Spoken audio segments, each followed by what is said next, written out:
Amém. Boa noite, a graça e a paz do Senhor, amém? Glória, glória, irmãos. Amém. Já quero dizer que é um enorme privilégio, né? Essa oportunidade de estar compartilhando a palavra do Senhor, aquilo que o Senhor tem colocado no nosso coração. Já gostaria de dizer que sou grata a Deus pela oportunidade, grata aos pastores pela confiança, né? Apesar do nervosismo, estamos aqui para a honra e glória do nome do Senhor. E eu gostaria de compartilhar com você o texto que está em Romanos, capítulo 8. Eu vou ler na Almeida Corrigida e Fiel. Romanos, capítulo 8, a partir do versículo 15.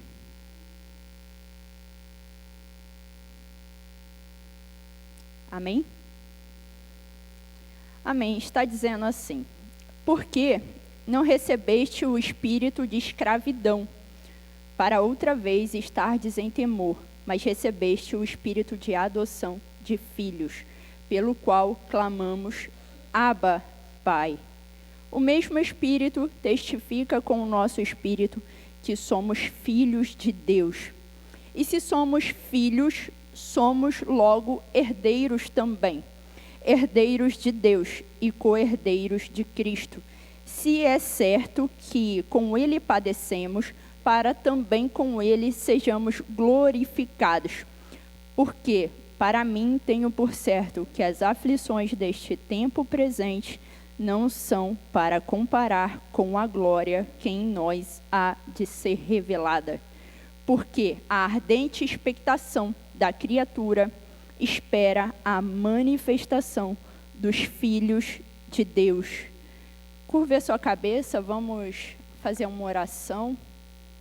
Pai querido, Pai amado, nós te louvamos, Senhor, nós te adoramos nessa noite, Senhor, e pedimos que o Senhor venha ter liberdade no nosso meio, que o Senhor venha falar aos nossos corações aquilo que necessitamos, Senhor, da parte do Senhor. Meu Deus, que o Teu Espírito Santo possa ser o nosso professor, o nosso mestre, o nosso guia em todas as coisas. Que a Tua palavra, Senhor, encontre morada no nosso coração, ao ponto de transformá-lo, ao ponto de nos dar o crescimento necessário, meu Deus. Assim nós te oramos em nome de Jesus. Amém. Podeis assentar. Essa palavra tem por tema a manifestação dos filhos de Deus. Eu confesso, irmãos, que eu amo essa carta aos Romanos, porque ela é muito completa em todos os sentidos. No sentido teológico, ela é muito completa. No sentido de vida prática cristã, ela é muito completa. E Romanos 8, em especial, é um dos meus capítulos favoritos. Quem é mais próximo já sabe que eu vivo citando Romanos 8 por aí, porque eu realmente me identifico muito com esse texto, porque ele vai nos ensinar sobre a nossa posição em Deus, sobre o nosso posicionamento em Deus, sobre a nossa adoção, sobre a nossa vida espiritual, que é um assunto extremamente importante para nós todos os dias. Por quê? Porque o mundo, o sistema, essa cultura pós-moderna, ela está o tempo todo querendo que eu e você esqueçamos a nossa posição como filhos de Deus, a nossa verdadeira identidade de filhos de Deus. Por quê? Porque os filhos de Deus são amados do Pai, porque os filhos de Deus são chamados pelo Pai para uma grande obra, porque os filhos de Deus são escolhidos para levar esse evangelho de amor pelo qual eles foram conquistados, pelo qual eles foram resgatados no Senhor. E falando em filhos, né, vamos concordar que há diferentes tipos de filhos. Há filhos que ainda são crianças, há filhos que já são adultos, há filhos que são adolescentes, há filhos e filhos. Então há diferentes tipos de filhos, mas todos são filhos.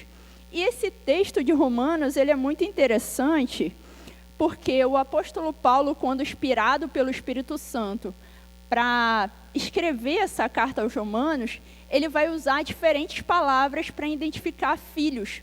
Então, no grego, a gente vai ver ele usar a primeira palavra lá no versículo 16, ele vai dizer: o Espírito testifica com o nosso espírito que somos filhos de Deus. E ele usa no grego a palavra teknon, que significa criança, significa filho gerado. E aí no 19, a gente vai ver ele usar outra palavra, porque ele vai dizer: porque a ardente expectação da criatura espera a manifestação dos filhos de Deus. E ele vai usar a palavra huios para dizer filhos de Deus. E essa palavra quer dizer adulto, quer dizer filho maduro. E todos são filhos, mas há diferenças. Uns ainda são criança, outros amadureceram. E glória a Deus que todos são filhos, porque se nós recebemos o Senhor em nossa vida, se nós cremos verdadeiramente, nós somos filhos de Deus, como está em João, capítulo 1, versículo 12. Mas todos quanto receberam, deu-lhes o poder de serem feitos filhos de Deus, aos que creem no seu nome. Então, quando nos tornamos filhos de Deus, né, passamos por esse novo nascimento, por essa experiência de conversão, né, nós nos tornamos como bebês na fé. Eu lembro que eu entreguei a minha vida para o Senhor e comecei a caminhar com o Senhor. Eu estava com aproximadamente 19 anos, eu ia fazer 19 anos. Então, eu já estava entrando mais na fase adulta. Só que naquele momento, eu me tornei uma criança espiritual. E glória a Deus, irmãos, que tinha uma igreja com as portas abertas, que me acolheram, que me instruíram, que me levaram ao batismo, que me ensinaram ali os primeiros fundamentos. E eu quero chamar a sua atenção para uma coisa, porque a maior mentira do inimigo hoje é que a gente não precisa mais disso aqui, que a gente não precisa mais nos reunir, que você pode ser cristão na sua casa. Essa é a maior mentira do inimigo dos nossos tempos. Nós precisamos congregar, nós precisamos, e glória a Deus que há uma igreja aberta em plena quarta-feira. O pastor comentou no domingo, e é verdade, tem lugares no mundo que não pode ter igreja, não pode abrir, não pode ter nem aberta, nem fechada, nem de jeito nenhum. E nós somos, irmãos, privilegiados pela oportunidade de nos reunirmos, de congregarmos, de termos essa liberdade de expressão e de fé no nosso país. Então, quando a gente passa por esse processo, tem até um nome, né, que a gente costuma dizer, que é o novo convertido, o recém-convertido. Eu gosto de brincar, o bebê na fé, que ele ainda não sabe os fundamentos da palavra de Deus, mas ele vai precisar aprender, ele vai precisar de instrução, ele vai precisar dar os primeiros passos. Só que, o que acontece? Nenhum bebê é bebê para sempre. Nenhuma criança permanece criança para sempre. Então, o propósito de Deus para as nossas vidas é o crescimento. Tanto num sentido humano, onde a gente vai ver as crianças crescendo naturalmente, quanto no sentido espiritual. O propósito de Deus para as nossas vidas é o crescimento. Há uma necessidade de crescer, né? E a gente não pode se acomodar, não podemos nos acomodar. Eu costumo dizer que crescer é necessário, dá trabalho e dói. Tem até crianças, né, que sentem, né, a dor do crescimento, cientificamente falando. Mas é assim a nossa vida, crescer dá trabalho e dói. Porque se você pensar comigo, ninguém cresce na zona de conforto. Eu nunca vi, eu não conheço. Quem é que cresceu estando na zona de conforto, de braços cruzados?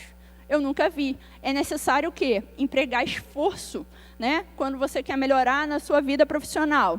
Você vai buscar curso, vai fazer faculdade, vai buscar meios, né? Vai buscar esse crescimento. Na nossa vida espiritual não é diferente. Nós precisamos também buscar esse crescimento. E há uma coisa interessante nesse texto que, apesar de eu já conhecer essa palavra já há muito tempo, me chamou a atenção quando eu estava preparando.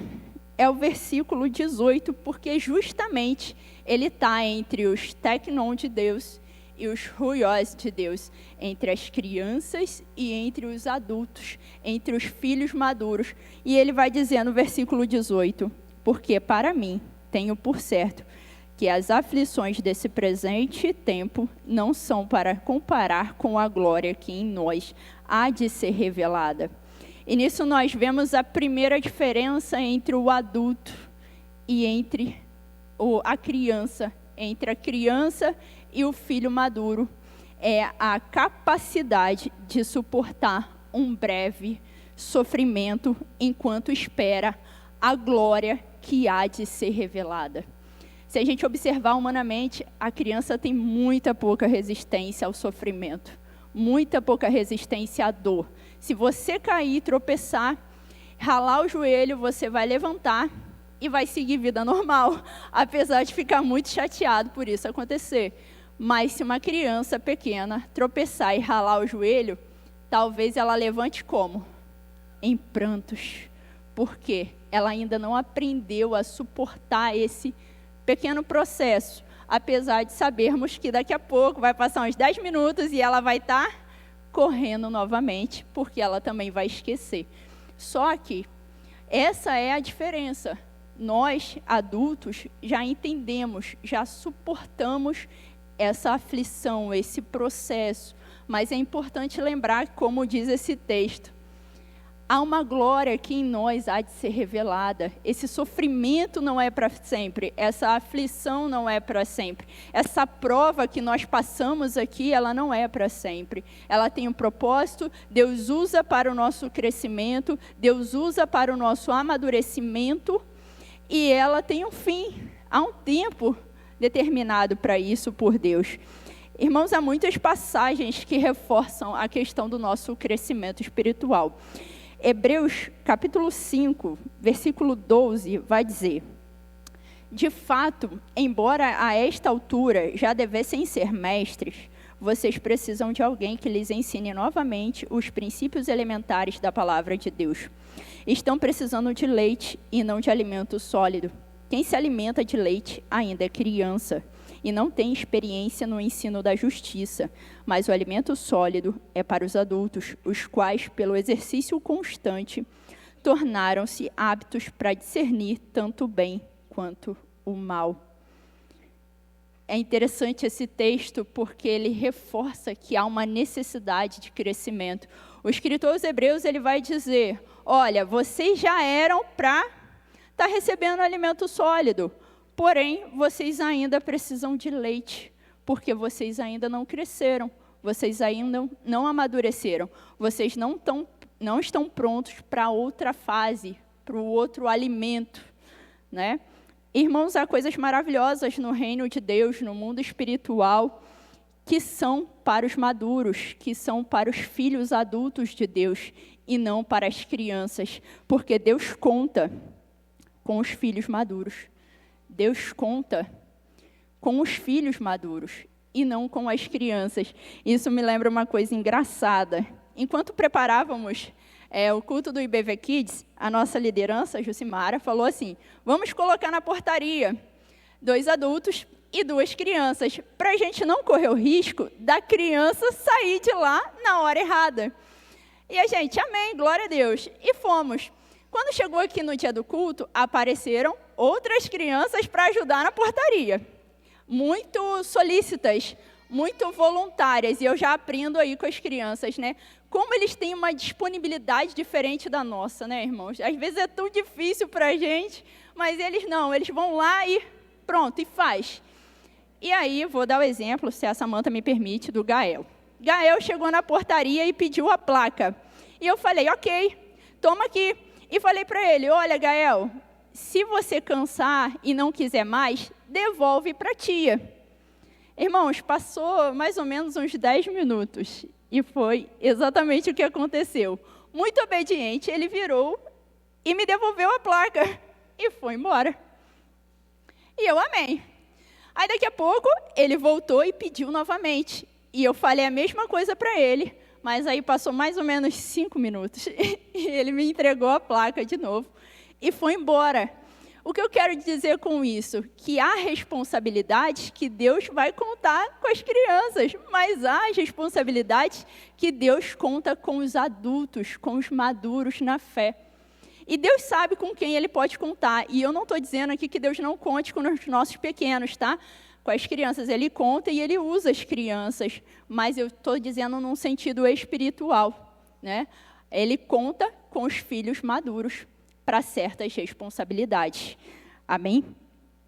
E eu acho importante destacar sobre essa questão da criança e do filho adulto, do filho maduro, né? A importância de nós congregarmos, como eu já falei, a importância do discipulado, a importância da gente participar da nossa célula, do nosso javite, porque é aonde também Deus usa as pessoas, né? Deus usa, né, o ambiente para nos forjar, para nos aperfeiçoar, para trazer para a nossa vida o crescimento necessário na fase em que nós estamos.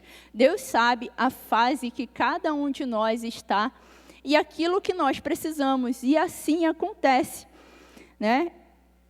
E algumas verdades aí sobre os filhos maduros de Deus é que eles são autorresponsáveis. Irmãos, a imaturidade, ela nos leva ao vitimismo, mas a maturidade, ela nos leva à autorresponsabilidade. O imaturo, ele está o tempo todo procurando o culpado. Se você reparar, ele está sempre apontando o dedo para alguém. Ele está sempre procurando quem é o culpado. Por que que isso acontece? Porque se o outro é o culpado, eu não posso e nem preciso fazer nada a respeito. Então, ele pensa dessa forma e ele está apontando o dedo para as pessoas, quando, na verdade, ele devia estar refletindo. Por quê? Se eu sou responsável, eu posso fazer alguma coisa, eu posso buscar em Deus a transformação para a minha vida e o crescimento. Mas não, a pessoa está sempre procurando quem é o culpado. E essa é uma característica de um filho que ainda não amadureceu. Uma outra característica dos maduros é que eles são devedores da graça divina e não cobradores, né? Ou a gente é devedor da graça ou a gente é cobrador. A gente não pode ser as duas coisas.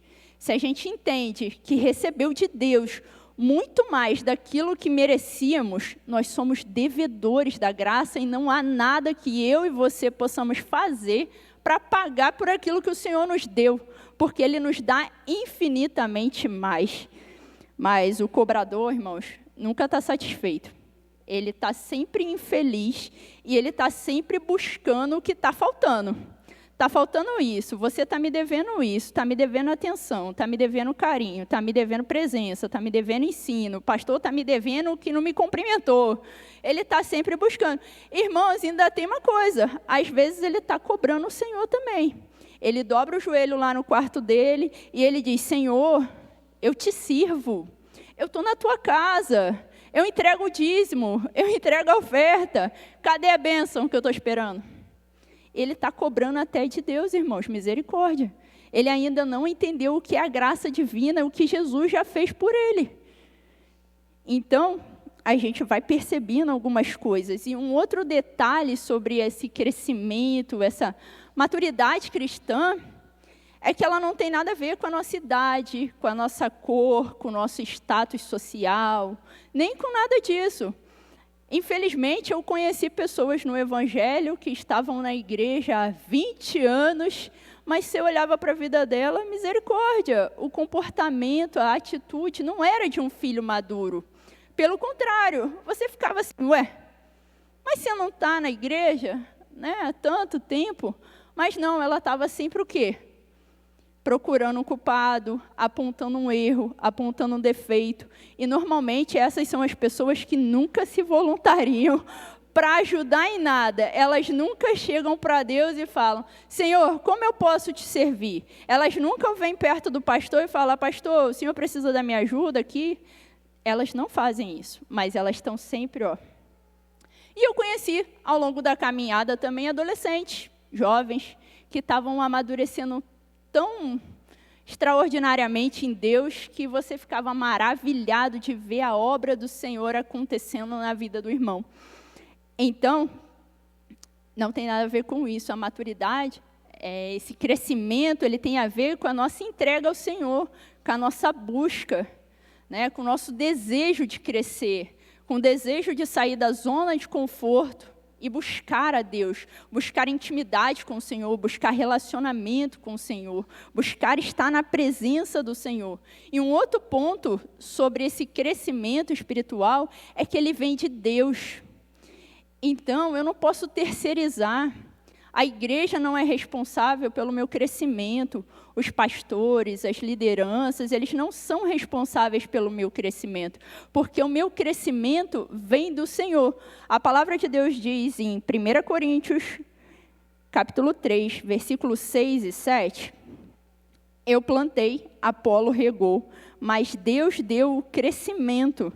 Pois nem o que planta é alguma coisa, nem o que rega, mas Deus que dá o crescimento. Então, o crescimento ele vem do Senhor. Ainda que o corpo de Cristo, os pastores, as lideranças, tenham a sua função, tenham ali a sua responsabilidade, o crescimento ele vai vir do Senhor. Então, o pastor pode regar, a pastora planta, mas o crescimento vem do Senhor. O Senhor vai dar o crescimento às nossas vidas, né? E o que a gente precisa para isso? Que nós precisamos, de fato, para continuar crescendo e estar sempre em crescimento e buscar, né, sermos os filhos maduros de Deus. Eu tenho certeza que você sabe muito bem do que precisa. Buscar ao Senhor. Uma coisa que os pastores falam, os irmãos falam das lideranças, TSD, tempo a sós com Deus. Irmãos, vivemos um tempo tão corrido, é tão difícil pararmos, né? Ontem na célula estávamos até comentando sobre a vida de Daniel. Daniel parava 3 vezes ao dia para dedicar um tempo ao Senhor. O quanto que é difícil parar. A gente aprendeu a orar, andando, correndo, a gente aprendeu tudo isso. Mas parar é tão difícil. Né? Encaixar esse tempo de qualidade com o Senhor. Nós precisamos dedicar tempo de qualidade com o Senhor, com a sua palavra. Precisamos de jejum, oração. Outra questão interessante desse tempo é que andam dizendo que jejum não é mais importante, irmãos. E isso também é engano, tá? O jejum é importante, a consagração é importante. Nós temos aprendido isso aqui. A comunhão é importante, o congregar é importante, porque vamos sendo trabalhados pelo Senhor, fortalecidos pelo Senhor, lapidados pelo Senhor, nesse ambiente de comunhão, nesse ambiente de presença de Deus. E, obviamente, como já disse, né, quando você fecha a porta do seu quarto e tem o seu tempo com Deus, tempo com a palavra de Deus também.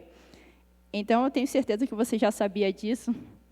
Não há nenhuma fórmula mágica, mas há uma necessidade de nós nos disponibilizarmos a buscarmos o Senhor dessa maneira, para que a nossa vida continue em crescimento, para a gente continuar amadurecendo.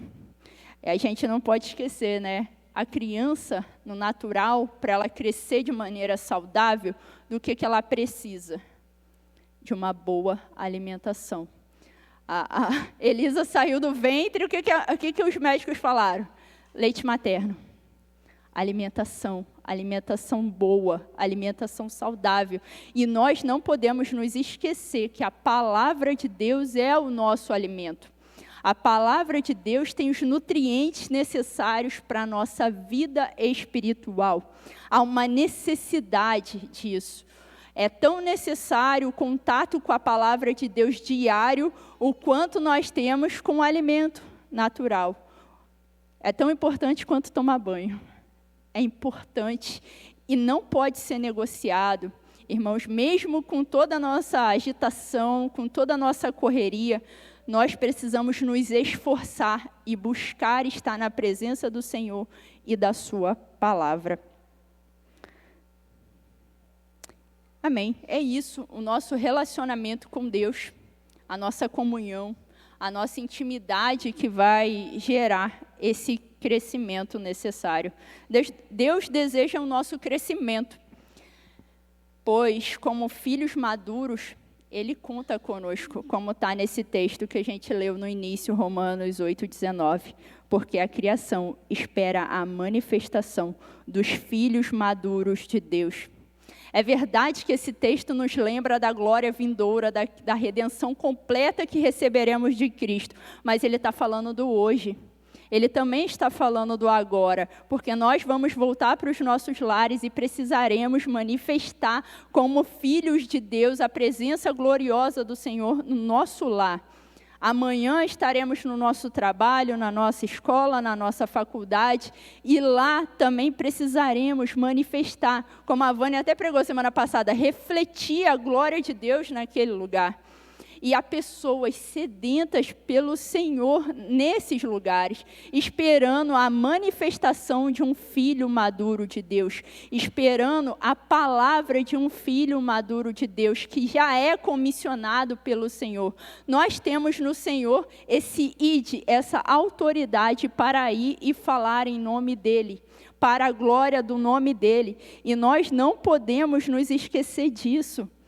Uma criança, ela não sabe o nome que carrega, ela não sabe o sobrenome que ela carrega, mas os filhos maduros de Deus sabem exatamente a quem representam, sabem exatamente o nome que carregam. E nós precisamos andar nessa terra em nome de Jesus, precisamos nos mover nessa terra em nome de Jesus. Precisamos manifestar a glória de Deus nos locais que nós estivermos em nome de Jesus, e não podemos nos esquecer disso nunca.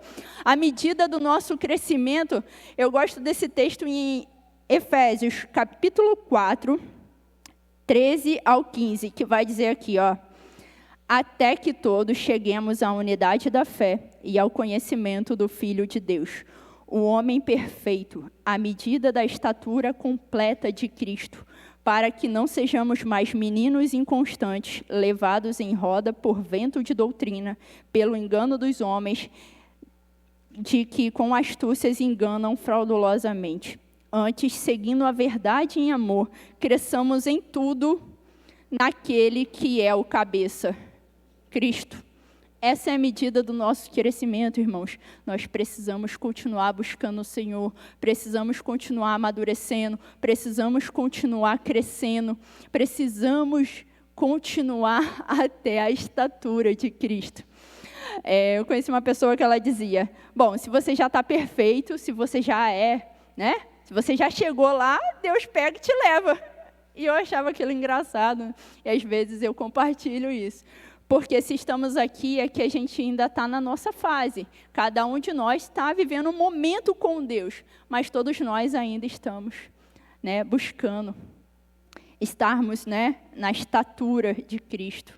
E Deus, Ele vai e quer dar o crescimento para nós, mas não podemos nos esquecer que devamos fazer a nossa parte de buscá-lo, de tirar tempo, de dar tempo de qualidade para o Senhor e para a sua palavra. Amém, irmãos? Se você entende, assim como eu, que o crescimento é necessário para a sua vida, né, que você já está na jornada, mas como Paulo diz, né, não julgo ter alcançado coisa alguma, mas prossigo para o alvo. Se você entende que precisa continuar crescendo, e você deseja, né, orar conosco, né, receber a unção dos pastores, está aberta a oportunidade para estarem aqui na frente. Amém? E que o Espírito Santo ele possa falar melhor ao nosso coração aquilo que eu não pude. Eu agradeço a minha oportunidade em nome de Jesus. Amém.